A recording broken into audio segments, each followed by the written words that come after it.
Bonsoir Monsieur Dupont-Aignan, on le rappelle. Pas en retard, mais non, vous étiez dans les locaux. Ancien candidat à l'élection présidentielle, député de l'Essonne. Vous avez écouté Emmanuel Macron.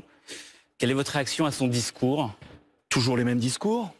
Combien d'attentats il faudra pour que notre pays se donne les moyens d'éradiquer ces terroristes, ces islamistes? Bien évidemment, on ne peut pas empêcher un attentat. On ne peut pas dire on aurait pu empêcher cet attentat, mais en revanche, ce que je sais, c'est que depuis plusieurs années, les attentats se succèdent et que toutes les mesures ne sont pas prises. Voilà la réalité. Les mesures ne sont pas prises. Il y a eu une nouvelle loi antiterroriste qui a été votée. Vous ne l'avez pas votée? Bien sûr, parce Pour quelle raison? Elle est insuffisante. Nous ne contrôlons pas nos frontières. Nous n'expulsons pas les délinquants étrangers condamnés. Ce que font tous les pays du monde. Nous laissons notre justice dans un état lamentable et la petite délinquance gangrène nos cités. Et sont souvent un moyen de se forger une expérience avant de passer à la radicalisation. Nous avons à Marseille 17 mosquées salafistes. C'est pas moi qui le dis, c'est le journal Le Monde. Oui, mais alors là, le salafiste, c'est différent des terroristes. Tout est différent, oui, bien sûr. Sauf là, que vous faites un peu tout. Non, je dis que dans notre pays, le pays est naïf. C'est que les attentats se succèdent. Les présidents, les premiers ministres, les hommes politiques ont tous des mines de circonstances.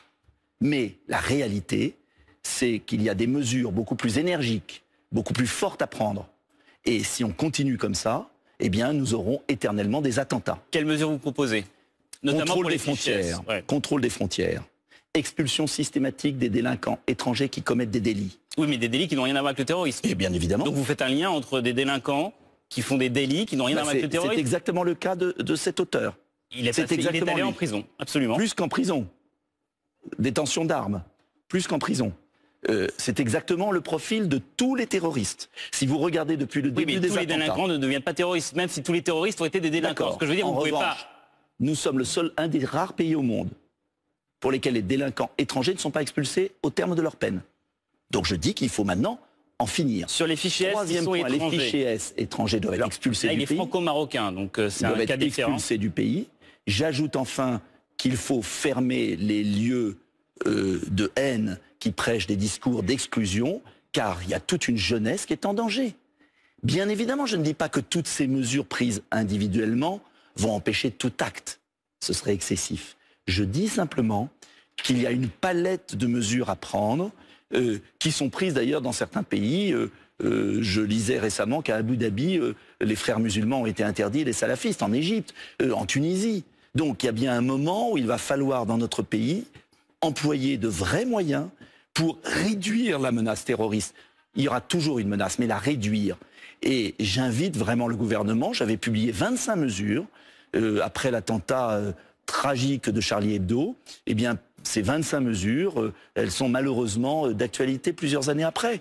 Voilà la réalité. Et je crois que les Français vont commencer à perdre patience. Je vous ai interrogé tout de suite par rapport à Emmanuel Macron. Je vous ai pas demandé une réaction peut-être à ce lieutenant-colonel, puisqu'il fait beaucoup de... Magnifique, je l'ai déjà dit, nos forces de l'ordre sont exceptionnelles.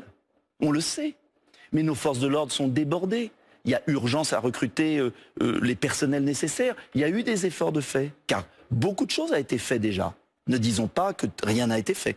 Beaucoup de choses ont été faites, mais malheureusement, des mesures énergiques ne sont pas prises. Et les forces de l'ordre sont inquiètes. Elles sont à bout.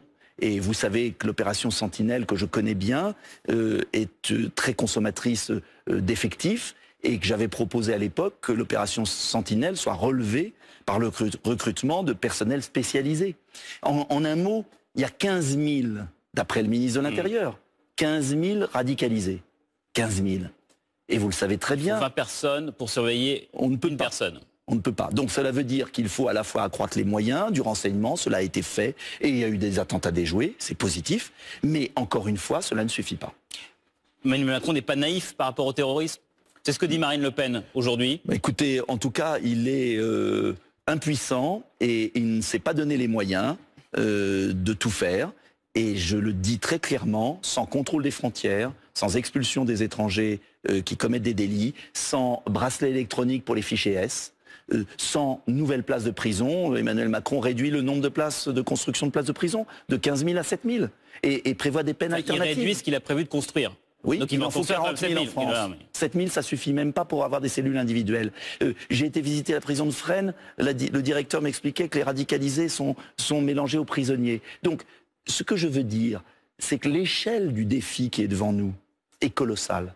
Et que les moyens que nous mettons face à ce défi sont de qualité, mais ne sont pas en quantité suffisante. Et tous les spécialistes des forces de l'ordre vous le confirmeront. Merci beaucoup, monsieur Dupont-Aignan. De rien.